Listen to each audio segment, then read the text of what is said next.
All right, what is going on? And welcome back to my top 100 metal and some non-metal albums of 2024. We left off at, I believe it was number 60, so we're going to start off here at number 59. So let's just go ahead, get right into it. But first off, my allergies are totally screwed up, and yes, I did shave, so things are a little bit different than last week, but whatever. Doesn't make the video any worse. Or does it? I don't know.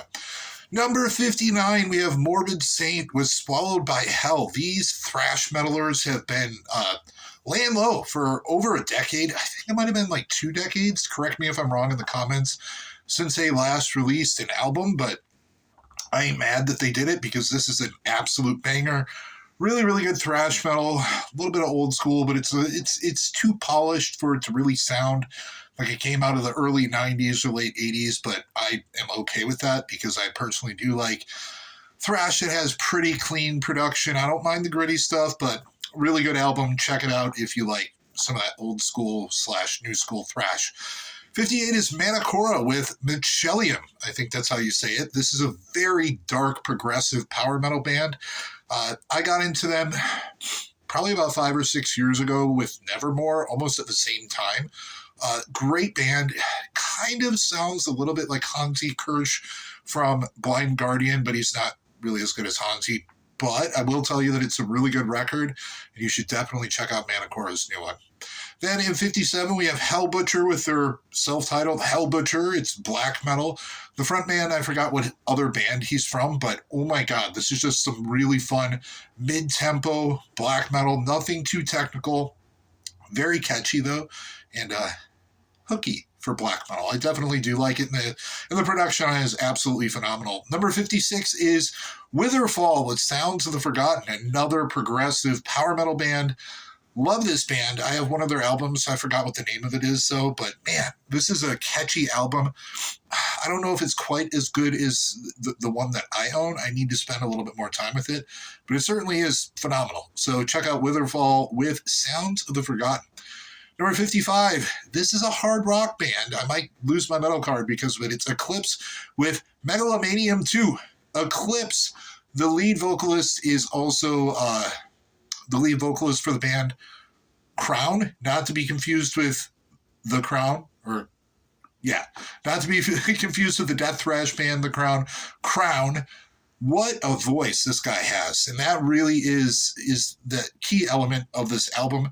It's very reminiscent of some like 80s hard rock, but my God, can this guy sing and write some really catchy melodies? So definitely check it out if you like some of that, new wave of British heavy metal or some hard rock. You'll definitely be into it. Number 54 is Midnight with Hellish Expectations. I love me some Midnight. Dude is a weirdo. It's a one-man black metal project. He does obviously have hired musicians when he does stuff live, but he does talk a lot about like sexual stuff and what's called dominatrix and all that stuff, but very short runtime. It's under 30 minutes. I want to say it's around 27 minutes, but it just comes out firing. It's quick, it's punchy, it's fun, it's great. It's more like black and punk than anything, so I would definitely check it out if you like those two genres together. Then we have 53 is Krilloyan, Krilloyan. I always think of like krill oil when I hear about that. It's Return of the Heralds. It's their second full length, I believe. I have their debut. I do like their debut a little bit better, but lots of Blind Guardian worship on here if you look at the song titles and some of the lyrics. But it's catchy, it's fun, it's good. A little bit different for power metal, but I would definitely check it out if you do like power metal. Then we have 52, and I'm going to butcher this one. It's Saevus Finis with Facilis Descentius Averno. This is some, it reminds me kind of Imperial Triumphant, or why can't I think of the band right now? Anyhow, it is very dissonant, blackened death metal. Very, very creepy. It's like the soundtrack to your nightmare. I would certainly check it out if you could even learn how to spell it. Saevusfinis is the band. But Check it out if you like some of that really weird, creepy stuff. I think you will definitely like it. 51 is not metal at all. It's Alkaline Trio with Blood, Hair, and Eyeballs. I'm not going to lie. I was a pop punk kid for quite a long period of time. And Alkaline Trio, being from Chicago, me being from Chicago, always had a soft spot for them. And this, to me, is arguably one of their best records to date.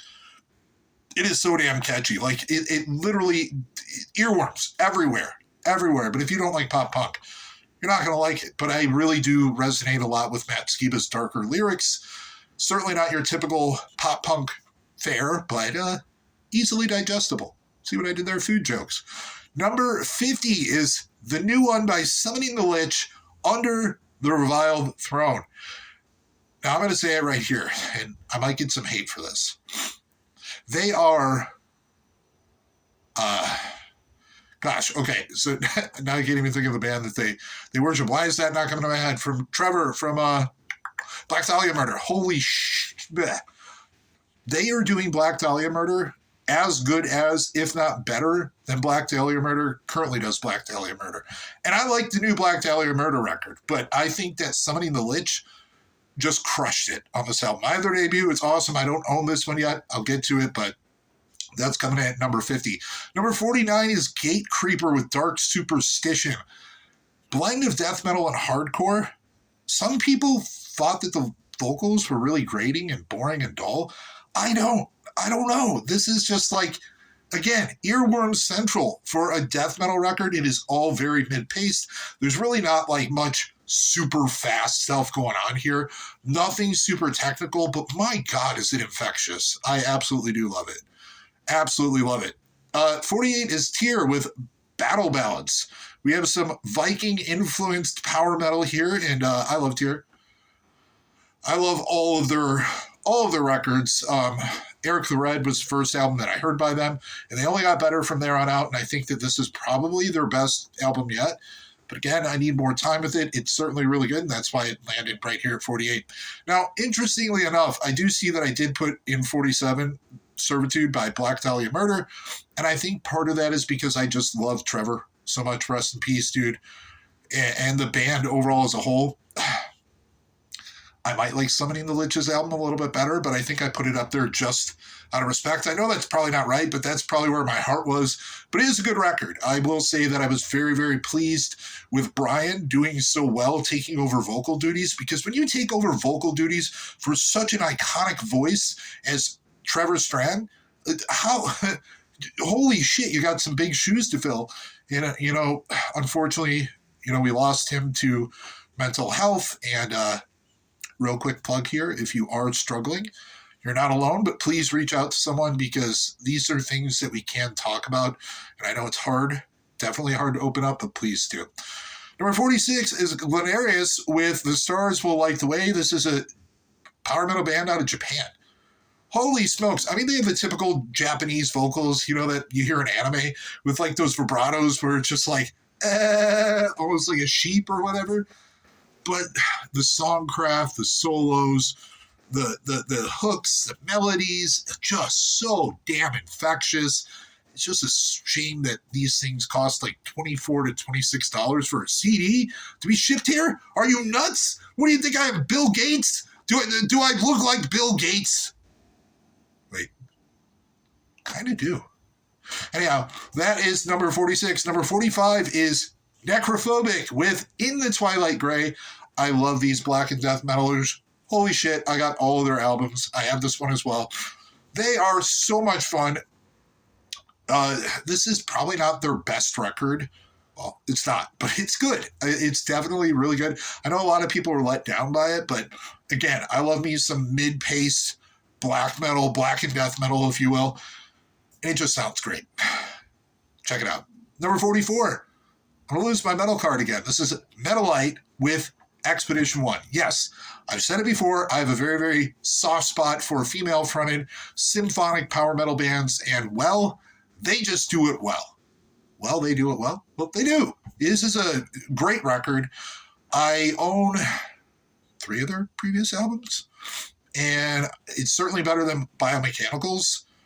I don't know if it's better than their last one, which I have, and I can't think of the name, but it's good. It'll grow on me. Number 43, we got some atmospheric, if you will, black metal. It's Aquilius with Bellum 2. I like Bellum 1 a little bit better, but this is a great extension of their prior offering. I think that they do a really good job of just kind of like taking what they did and layering it, making it a little bit more complex, and somehow making it a little bit more accessible at the same time, which is really weird to say. But this is a great album if you like black metal, if you like atmospheric black metal. A little bit of shoegaze in there sometimes. I think you'll like it. Number 42 is Lords of Black with Mechanics of Perdacity. Oh, this one took me a while to really get into. It did. It did. Romero's vocals are just amazing, so that's really what kept me in. Ronnie is so identifiable. Like, you know it's him when he's singing, but I was just like, these songs really didn't catch on. It is like one of those things where, like, I'm like my seventh spin, boom, it sunk its freaking hooks in and it pulled me in. I went into this different world and I was like, I like this album. And it's been the same ever since. So this is why I always encourage people that if you aren't 100% sure on an album, give it a little bit of time. We're going to do one more and then we're going to leave off here. We have 41 is the thrash metalers from back in the 80s. They're still doing it. They're doing a great job. It's Flotsam and Jetsam with I Am the Weapon. This is, and I will say this confidently, their best material to date, which is insane to say since they've been around since the 80s, but this is by far their best. And in fact, their last two were bangers as well.